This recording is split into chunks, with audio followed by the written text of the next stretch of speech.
a payé le prix pour que nos péchés soient pardonnés et ôtés.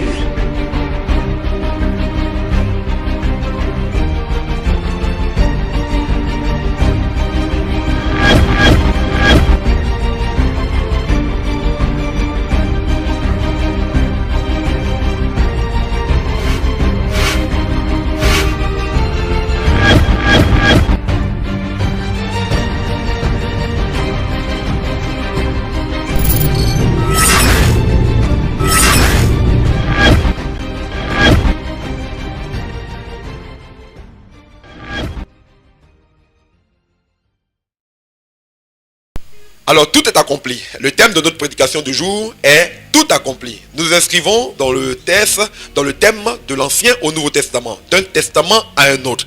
La Bible nous dit que tout est accompli et c'est ce que nous allons vérifier à l'instant à travers les Écritures. Que signifie accomplir? Accomplir, c'est faire, réaliser, exécuter. Autrement dit, Jésus-Christ est venu accomplir, réaliser ce que les Écritures disaient de lui. Nous lisons dans le livre de Matthieu, chapitre 11, verset 13. Car tous les prophètes et la loi ont prophétisé jusqu'à Jean-Baptiste. Tous les prophètes et la loi ont prophétisé jusqu'à Jean-Baptiste. Autrement dit, la loi a prophétisé, les prophètes ont prophétisé des choses qui devaient s'accomplir en Jésus-Christ. Nous l'avons vu hier dans le livre de Luc, au chapitre 16, au verset 17. La Bible nous dit que la loi, au chapitre 16, verset 16, la loi et les prophètes ont prophétisé, ont subsisté jusqu'à Jean-Baptiste. Écoutez, la loi, et les prophètes ont subsisté, ont perduré jusqu'à Jésus-Christ, prophétisant des choses qui devaient s'accomplir, que Christ est venu accomplir. Nous aussi, Jésus-Christ pouvait dire, dans le livre de Matthieu, chapitre 5, verset 17 à 18, ne pensez pas que je sois venu abolir la loi et les prophètes. Alors Jésus-Christ arrive et il dit à ses auditeurs, ne pensez pas que je sois venu abolir la loi et les prophètes. Je suis venu non pour abolir. Mais pour accomplir. Écoutez, la Bible dit que tous les prophètes et la loi ont prophétisé jusqu'à Jésus-Christ. Une prophétie, telle que Dieu la donne, qu'elle tarde, elle s'accomplira tôt ou tard. Et Jésus-Christ vient, il dit, il est venu accomplir. Il n'est pas venu pour abolir la loi et les prophètes, mais il est venu pour les accomplir. Il est venu donc pour accomplir la loi et les prophètes. Aussi donc, poursuit-il. En vérité, je vous le dis. Jusqu'à ce que le ciel et la terre passent. Ne pas un seul iota. Pas un seul trait de lettre de la loi. Ne passera. Jusqu'à ce que tout soit accompli. Écoutez, Jésus dit n'est pas venu abolir la loi, il est venu pour les accomplir. Et tant que le ciel et la terre subsistent, tant que la loi n'est pas accomplie, elle demeure donc en vigueur. Elle allait demeurer en vigueur tant que tout n'en serait pas accompli. Celui donc qui violerait l'un des plus petits commandements de la loi, même pas un iota, même pas un petit trait de la loi ne passerait jusqu'à ce que tout soit accompli. Écoutez, ce verset a induit beaucoup de gens en erreur. Beaucoup de gens comprennent à travers ces versets que la loi demeure en vigueur jusqu'à ce que le ciel et la terre ne passent. C'est une erreur. Nous l'avons vu que dans Luc, au chapitre 16, verset 17, Jésus le déclare, qu'il est plus facile pour le ciel et la terre de passer que pour un seul trait de lettre de la loi de tomber. Aujourd'hui, est-ce que nous pratiquons la loi sans en omettre un iota? Aujourd'hui, nous ne pratiquons plus la loi. Certains essaient on ne sait pas à travers quel principe, de tirer des préceptes de l'Ancien Testament qui essaient de se l'appliquer. Mais nous, aujourd'hui, nous pratiquons la loi entière. Alors que Jésus dit, tant que tout n'est pas accompli, pas un seul iota, pas un seul trait n'en passerait.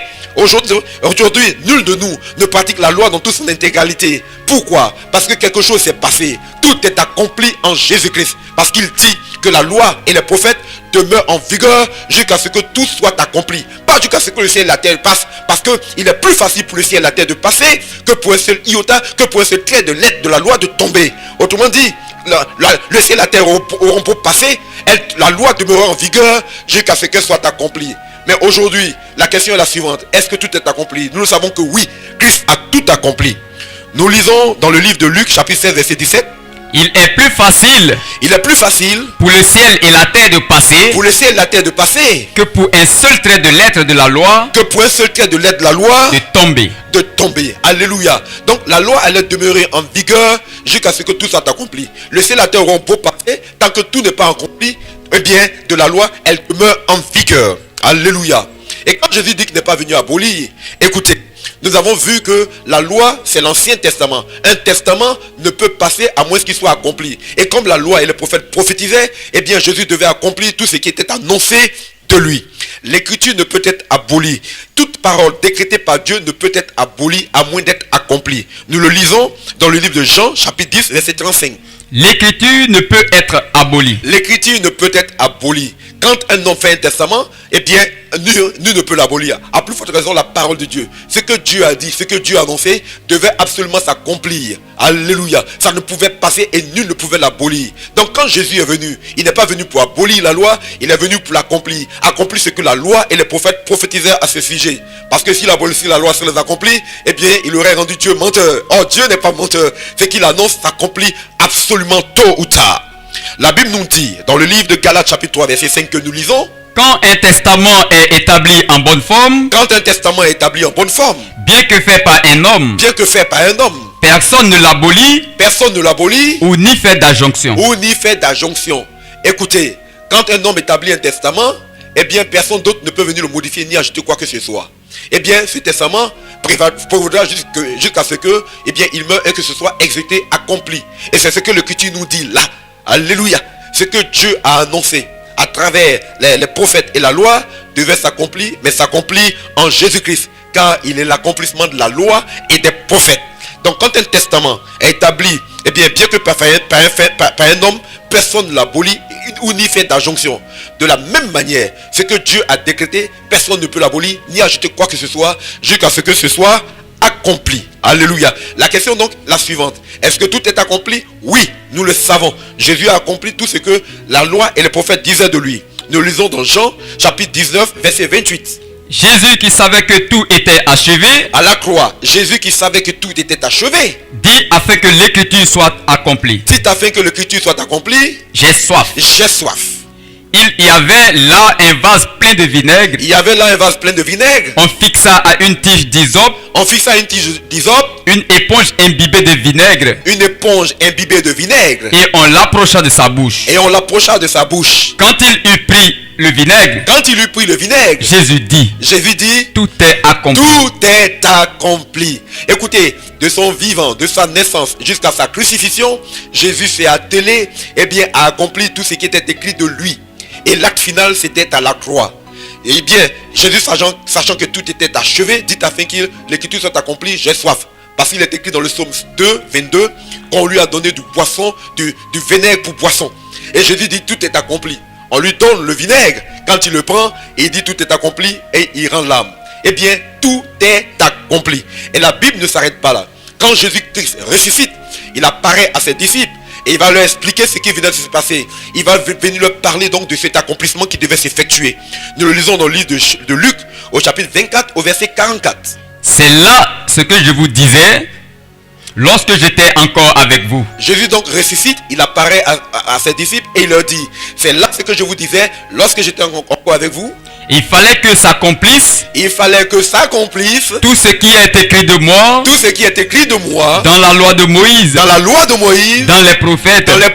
Et dans les psaumes. C'est-à-dire dans tout l'Ancien Testament. Il fallait que ça s'accomplisse et Christ les a accomplis. Tout ce qui était écrit de lui, annoncé de lui, prophétisé de lui, eh bien, il les a accomplis de son vivant jusqu'à sa crucifixion à la croix. Alors tout est accompli. Je le répète, accompli, c'est faire exécuter tout ce qui était dit de lui. Jésus l'a fait. Maintenant que tout est accompli, la Bible déclare clairement que la loi a pris donc ainsi fin à la croix. Christ est la fin de la loi. Nous le lisons dans Romains chapitre 10 verset 4. Car Christ est la fin de la loi. Christ est la fin de la loi. La loi prend fin en Jésus-Christ, et bien dès que tout est accompli. Un testament ne peut passer que lorsqu'il est accompli, c'est-à-dire exécuté.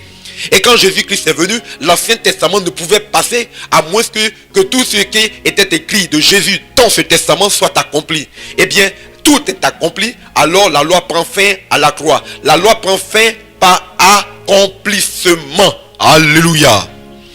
Et la loi ayant pris fin, la Bible nous annonce une bonne nouvelle. Elle nous apprend qu'une autre réalité, un autre testament fut introduit en lieu et place de la loi qui a pris fin à la croix. Et Et ce testament nouveau qui prend effet à la croix, puisqu'un testament n'entre en vigueur qu'à la mort du testateur, eh bien, Jésus-Christ meurt, il ressuscite, et son testament entra donc en vigueur là où la loi a pris fin, c'est-à-dire à la croix.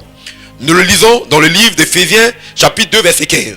Il a dans sa chair, Christ a dans sa chair, donc par sa crucifixion, donc par sa mort, annulé la loi avec ses commandements, annuler la loi avec ses commandements et leurs dispositions. Quand on dit que Christ est la fin de la loi, c'est-à-dire en Christ la loi est annulée, elle prend fin, elle est abolie. Non pas que ce que Dieu a décrété a été annulé, mais la loi a été annulée, a pris fin par accomplissement. Une promesse qui est accomplie est une promesse qui n'a plus d'effet, c'est terminé, elle prend fin. Alléluia. Donc un testament qui est accompli, eh bien ce testament prend ainsi fin. Et c'est pour ça que la Bible dit qu'il a dans sa chair annulé la loi avec ses commandements et ses dispositions. Dans Colossiens chapitre 2 verset 4, il ajoute: il a effacé l'acte rédigé contre nous. Il a effacé l'acte rédigé contre nous, païens. Et dont les dispositions nous étaient contraires. Et dont les dispositions nous étaient contraires. Nous l'avons dit la dernière fois que les dispositions de l'Ancien Testament étaient rédigées contre les païens. Parce que la loi faisait interdiction aux Juifs de relater avec les païens, encore moins de manger avec eux. Et ni de se lier par mariage avec eux. Mais en Christ, tout cela prend fin. Christ est la fin de la loi. Alléluia. Il a effacé l'acte rédigé contre nous et dont les dispositions nous étaient contraires. Il l'a supprimé en le clouant à la croix. Il l'a supprimé en le clouant à la croix. Alléluia. La loi, donc la croix ne marque pas seulement la crucifixion du péché et de la chair, de la vieille nature. La croix marque aussi la crucifixion de la loi. Je le répète, dans Colossiens 2,14, il a effacé l'acte rédigé contre nous et dont les dispositions nous étaient contraires. Il l'a supprimé en le clouant à la croix. Et oui, la loi a été crucifiée, clouée à la croix. Si vous ne le saviez pas, eh bien vous le savez maintenant. La Bible nous informe que la loi a pris fin à la croix par accomplissement crucifié, annulé par Jésus-Christ. Nous le lisons aussi dans Hébreux chapitre 7, verset 18 à 19. En effet, il y a d'une part suppression d'une ordonnance antérieure à cause de sa faiblesse et de son inutilité, car la loi n'a rien amené à la perfection, et d'autre part introduction d'une meilleure espérance par laquelle nous nous approchons de Dieu. Écoutez, il y a d'une part suppression d'une ordonnance antérieure à cause de sa faiblesse et de son inutilité. Non seulement la loi était faible, mais elle est inutile, car elle est incapable de mener quelqu'un à la perfection, encore moins d'affranchir quelqu'un du péché. Écoutez, les Juifs avaient la loi, mais ils se sont retrouvés tous pécheurs comme ceux qui n'avaient pas la loi. Donc la loi n'amène personne à la perfection. D'où le thème, la notion, le qualificatif de faible et inutile. Faible et inutile pour le salut. Alléluia. Et d'autre part, introduction d'une meilleure espérance par laquelle nous nous approchons de Dieu. Quelle est cette meilleure espérance par laquelle nous nous approchons de Dieu aujourd'hui? Eh bien, je vous informe que la Bible nous révèle que cette meilleure espérance, c'est l'évangile. L'espérance de l'évangile. Nous lisons dans le livre de Colossiens chapitre 1 verset 5. L'espérance qui vous est réservée dans les cieux. L'espérance qui vous est réservée dans les cieux. Et que la parole de la vérité. Celle de l'évangile. Vous a précédemment.